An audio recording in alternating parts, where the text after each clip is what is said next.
Hello viewers, எனக்கான shortcut என்னன்னு பார்க்கலாம். 2/5% என்பது என்ன அப்படின்னு கேட்டிருக்காங்க. எதுவுமே கொடுக்கல கொஸ்டின்ல. 2/5 கொடுத்து ஒரு சதவீதம் கொடுத்து அது வந்து என்ன அப்படின்னு தான் கேட்குறாங்க. இப்போ நமக்கு ஆப்ஷன் பார்த்தோம்னா எல்லாமே பின்னமாக இருக்கு. இந்த சதவீதம் வந்து ஆப்ஷன்ல இல்லை. அப்போ வந்து சதவீதத்தை வந்து நீக்கி எழுதியிருக்காங்க.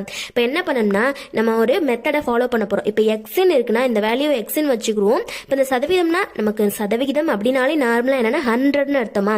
அப்போ அந்த 100 வந்து நம்ம என்ன பண்ண போறோம்னா 100 கீழே போட்டு அதை வந்து ஷார்ட் பண்ணி ஆன்சரை கொண்டு வர போகிறோம். இப்போ எப்படின்னா இது வரைக்கும் சொன்னது கொஞ்சம் குழப்பற மாதிரி இருக்கும். இப்போ நான் ஈஸியாக என்னன்னு சொல்கிறேன். இப்போ இந்த சதவீதத்துக்கு பதிலாக நம்ம 100ன்னு போட்டு நம்ம ஷார்ட் பண்ணி இந்த பின்னமாக வச்சு கொண்டு வர போகிறோம். அவ்வளோதான். 2/5 கொடுத்துருக்கனால இந்த 2/5 நம்ம அப்படியே எழுதிக்கலாம். இப்போ இந்த சதவீதத்துக்கு பதிலாக கீழே தானே நம்ம 100ன்னு போட போகிறோம். இப்போ கீழே 100 போட்டோம்னா இங்கே டிவைடில் இருக்கிறனால அது இங்கிட்டு வரும்போது மல்டிப்ளிகேஷனாக மாறுமா. அப்போ என்னது 2/5 இன்ட்டு இந்த 100 இந்த சைடில் வரும்போது 1/100ன்னு மாறிடுமா. அவ்வளோதான். இப்போ நம்ம ஸ்ட்ரைட்டாக வந்து பெருக்க போகிறோம். 1 2ன்னு போட போகிறோம். 5ஐயும் 100ஐயும் மல்டிபிள் பண்ணோம்னா 500ன்னு வரும். இப்போ இது ரெண்டையும் ஷார்ட் பண்ண முடியுமா? ஷார்ட் பண்ண முடியும். 1ன்னு வரும். இங்கே வந்து 250ன்னு வரும். அவ்வளோதான். நமக்கான ஆன்சர் 1/250. ஆப்ஷனில் இருக்கான்னு பார்க்கலாமா? ஆப்ஷன் சியில் இருக்குது. அவ்வளோதான்.